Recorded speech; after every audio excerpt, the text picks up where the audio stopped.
Hey GC, welcome to the first episode of Turf Talk. I'm your host, Drake Ramey, and this is my co-host, Dustin Davis. And this weekend, we have a very good slate on our hands. The AFC and NFC Championship is this Sunday. Broncos and Patriots, and the Rams or Seahawks. Dustin, what's your thoughts on this weekend? Well, I think the true Super Bowl of this year is the Rams and Seahawks game. I think whoever wins between those two is going to the Super Bowl, obviously, and winning. Yeah, but it's a very competitive game going on, as obviously tell. I'm a Seahawks fan.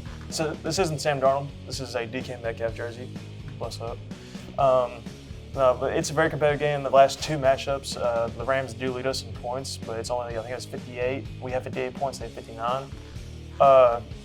And all total yards, they also beat us by one yard. But overall, this is the Super Bowl. This is the The Super Bowl. Broncos-Patriots game won't be as good because Jarrett Stidham is a quarterback. Bo Nix is out for the rest of the season. I think we should stop and talk about Stidham. He's only started twice in his career, I think. He started 4 times. Like his best game was against the Raiders. And He was with the Raiders. Yeah, he was with the Raiders. It was a 3-touchdown game and 2 interceptions against the 49ers. 3 touchdowns, 1 interception, 280 yards, I think, against the Super Bowl 49ers. Yeah, I don't know if we've seen backup quarterbacks come in for a playoff team and win like Nick Foles, but I don't think Jarrett Stidham's that guy. I don't think he is. I don't think he is either. He's not no Nick Foles, but I think he could get the job done if done right, obviously, but who really knows?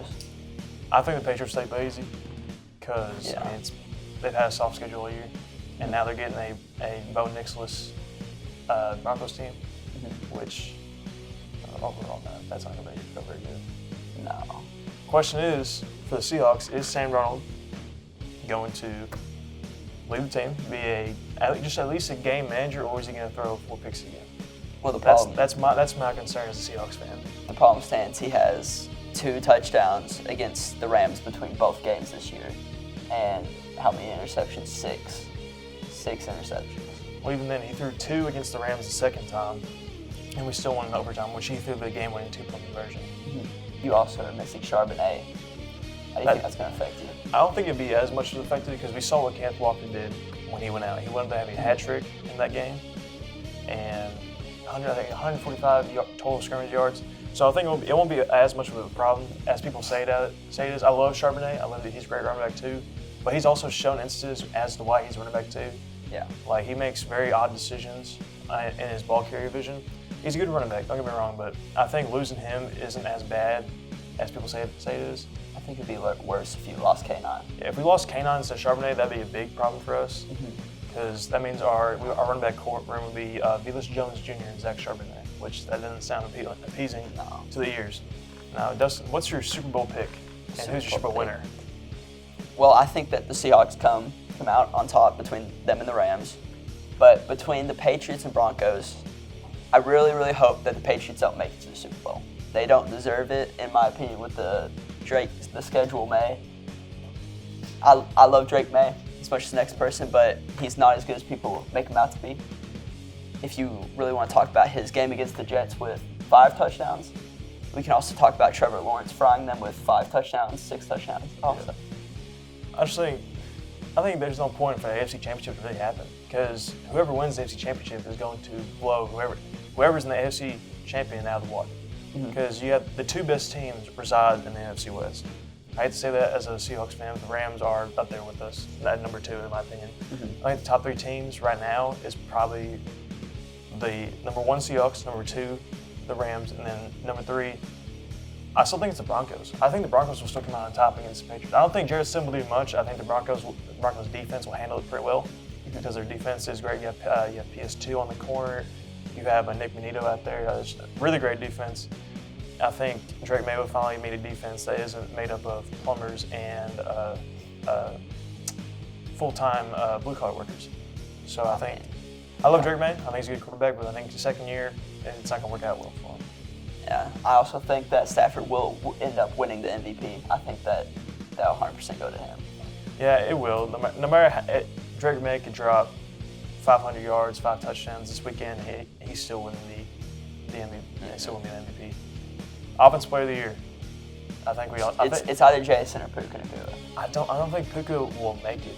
I don't think How many Puka. games did he miss? The 3. I think Just he missed. 3. I think if you take into account how many games he missed and how little of a difference in yards that he has between JSN and him, I think that if he would have played those 3 games, the only reason his receiving yards are up there with JSN's is because he did drop 225 on us, but that was one game. And I think the game after he only dropped 100, which I'm not saying only 100. I meant like he dropped 100. Then the only reason he's up there in receiving yards is because of the game against us, that second game, and which he still lost that game, by the way. Just saying. Yeah.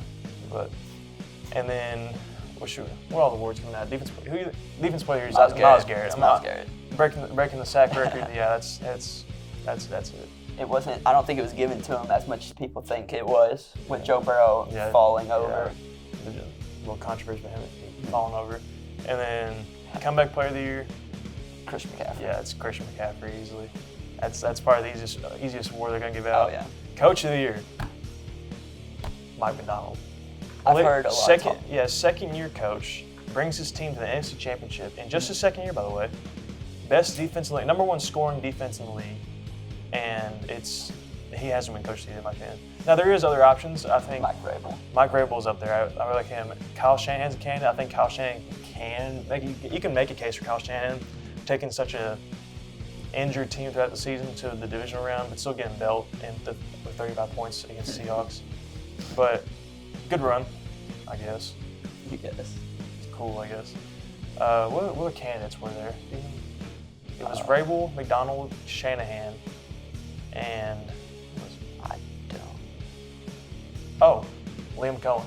Oh, Liam Cohen, you can make a case for him. Taking his first year Jaguars wild card without your first round pick with Travis Hunter. That's very impressive.